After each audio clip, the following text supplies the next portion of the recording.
March Madness is upon us. Is this the year the Big Ten Conference gets back to the Final Four? Let's break down some Big Ten matchups. Before we do, just a reminder to hit subscribe if you haven't already. Big Ten content all offseason and March Madness long.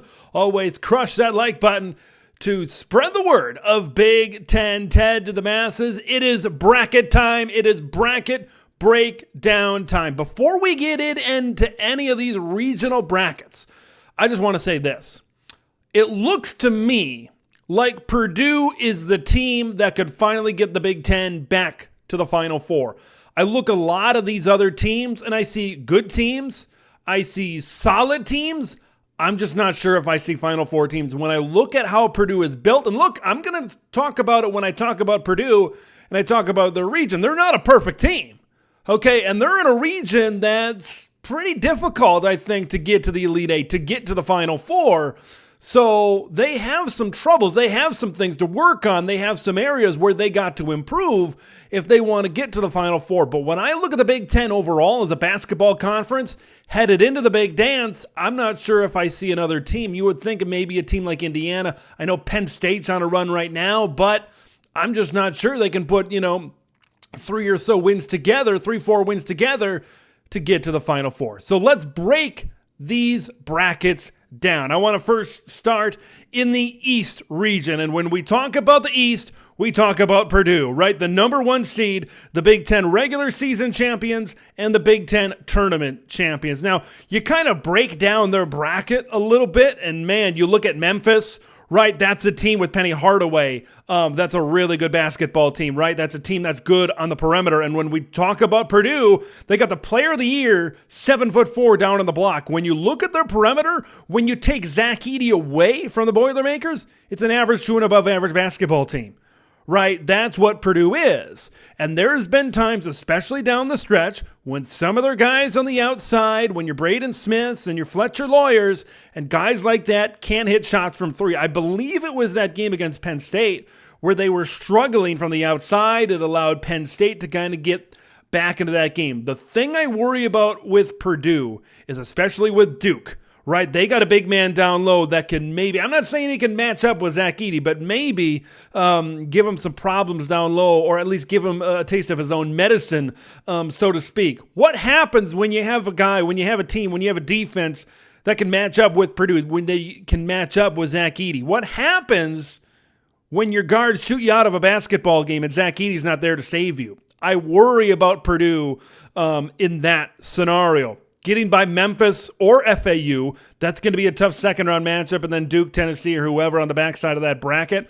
Not saying they can't do it, because I definitely think Purdue can get there when Purdue is playing the way they play, when Purdue is playing their best. I believe they're the best team in the top section of that bracket.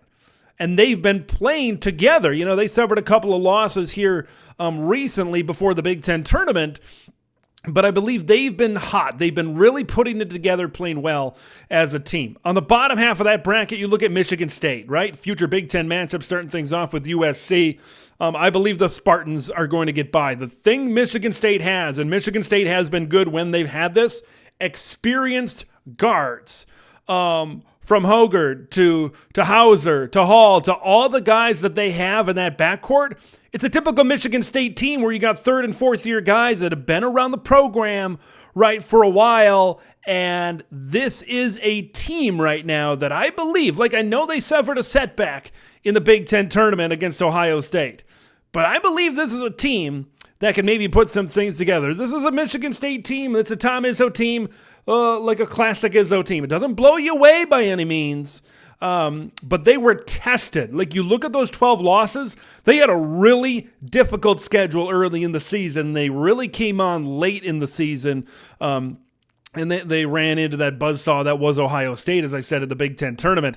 I think the thing that really worries me about is their draw, a possible 7-2 matchup. When I look at Marquette, when I look at Shaka Smart is always a good defensive coach, but Marquette brings the juice on offense this season. I look at Marquette and I see a team that could possibly make a run to the NCAA Final Four, to the NCAA National Championship, things like that. I think they drew a really tough number 2 seed, although it wouldn't surprise surprise me to see Michigan State beat Marquette. They gotta have good perimeter defense, right? And you gotta hit shots. I think that's the thing for Michigan State. I would love to see a Michigan State-Purdue final in New York City. Not sure if that's going to happen. I mean, you look at a team like Kentucky, you look at a team like Kansas State, and of course I said Marquette already.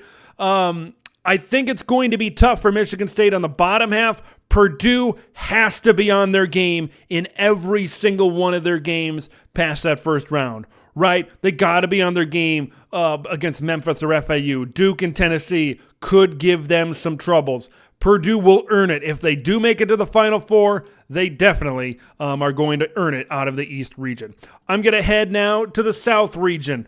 This is just Maryland, right? You want physicality, you want football on the basketball court. Maryland and West Virginia might be your matchup. This is going to be a physical matchup, right? West Virginia, we know how they play. We know how Bob Huggins is at West Virginia. We know how he was back at Cincinnati.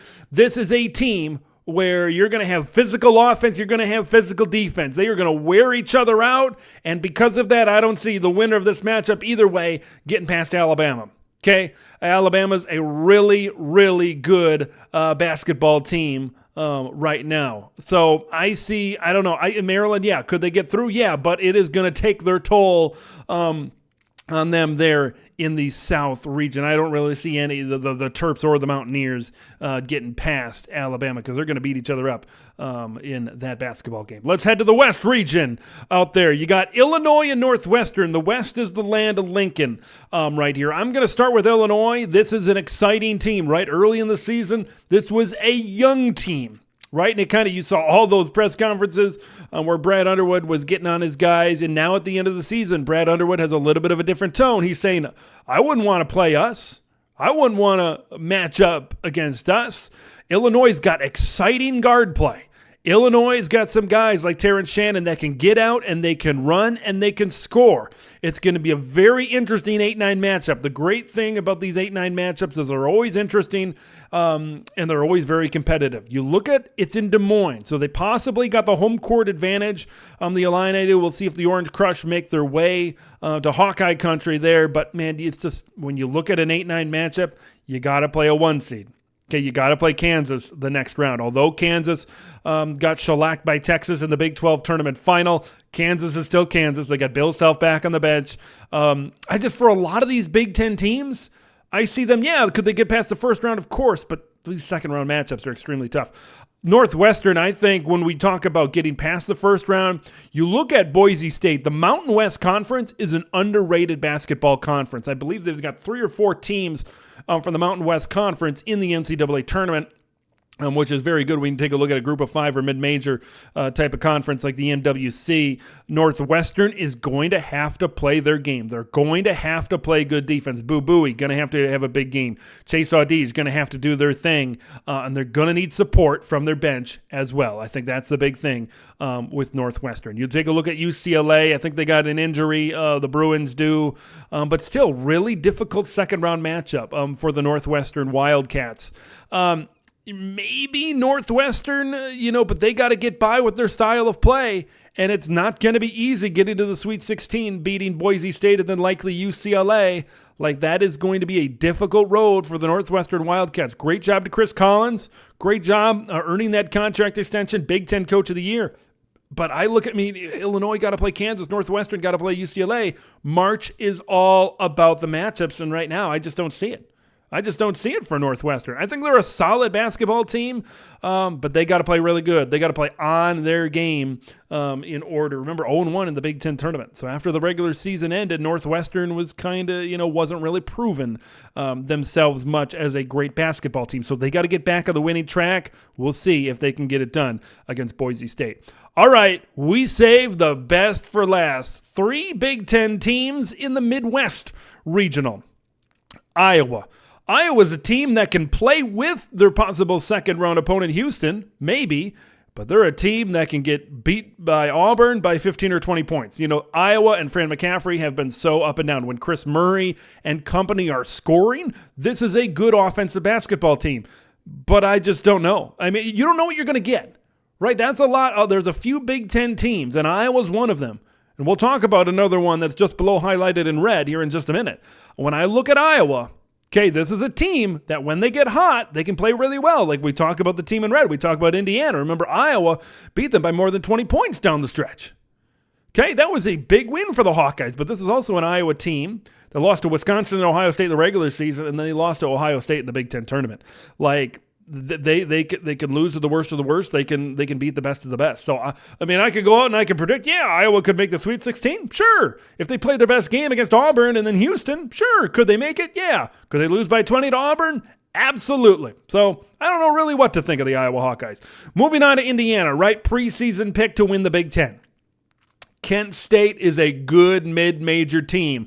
Like, let's not lose that fact. Let's not pencil them in against Miami or Drake just yet. Because when you look at this little group of four right here, Drake and Kent State are good mid-major teams. It would not surprise me to see Drake and Kent State get through and play each other in the second round over there in Albany. Now, Indiana needs more than Trace Jackson Davis. Right, this can't, just like Purdue needs more than Zach Edey, they need more than TJD inside, right? I think that's the big thing for the Indiana Hoosiers right now. You need guys like a Jalen Hood-Schifino and a Race Thompson to really have a hell of a tournament here. It would not, like, you look at this matchup, I think they match up pretty good with these mid-majors. Miami, like, getting to the Sweet 16, I don't think should be a crazy challenge for Indiana. Like, I look at this region, and I look, if they're able to beat Houston, I don't think it's that. Like, when I look at all of the Big Ten teams that we just looked at, I mean, Indiana should, and I know I mentioned how good those mid-major teams are, the 12 and 13, Drake and Kent State, but when I look at Indiana, I say, yeah, they could get to the Elite Eight, right? They could be playing for a spot in the Final Four in Kansas City. That would not surprise me. I'm going to head to the bottom half here. Penn State got a bad draw, and so did Texas A&M. Right, Texas A&M had the second best record in the SEC this season, regular season record. They might be underseeded, and I think Penn State is too, right? They were number 10 in a lot of bracketology, a number 10 seed, and then, they go out and they nearly win the whole freaking Big Ten tournament, and then they stay at a number 10 seed. I thought they might have moved their way up to an 8 and 9 type of situation. But yet here we are. That's a tough matchup with Texas A&M. I think the first time out, we know when we look at Penn State, right? Lundy has been shooting. Seth Lundy has been shooting from the outside great. When you look at Penn State, they don't have much of a presence inside. When you look at Penn State, they need to shoot well. Like, there were times during that when Purdue got out to that lead in the Big Ten tournament final, they're missing shots. But then when they're able to get to the basket, when they're able to hit shots from the outside, that's when Penn State is dangerous. I mean, I just look at Texas A&M, tough team. I look at Texas down there in Des Moines as well. That's a Texas team that blew out Kansas in the Big 12 tournament final. It's just, man, I want to get all aboard. I love Micah Shrewsbury. I love what he's doing, even though he rumors have it he might be in the running for the Georgetown job after Patrick Ewing was let go. I love what Penn State's doing. But when I really dive in, it's just that's a tough couple of games to win. I will say this, if they can win those couple of games, if they can beat Texas A&M and Texas in back-to-back games, they'll be riding high and nothing's going to be able to bring them down. Like, they'll have all the confidence in the world against a likely matchup against someone like Xavier or Iowa State right there and there. I think they right now they could be a better team than Iowa State. I'm not so much sure about Xavier. I think Xavier is a good Big East team.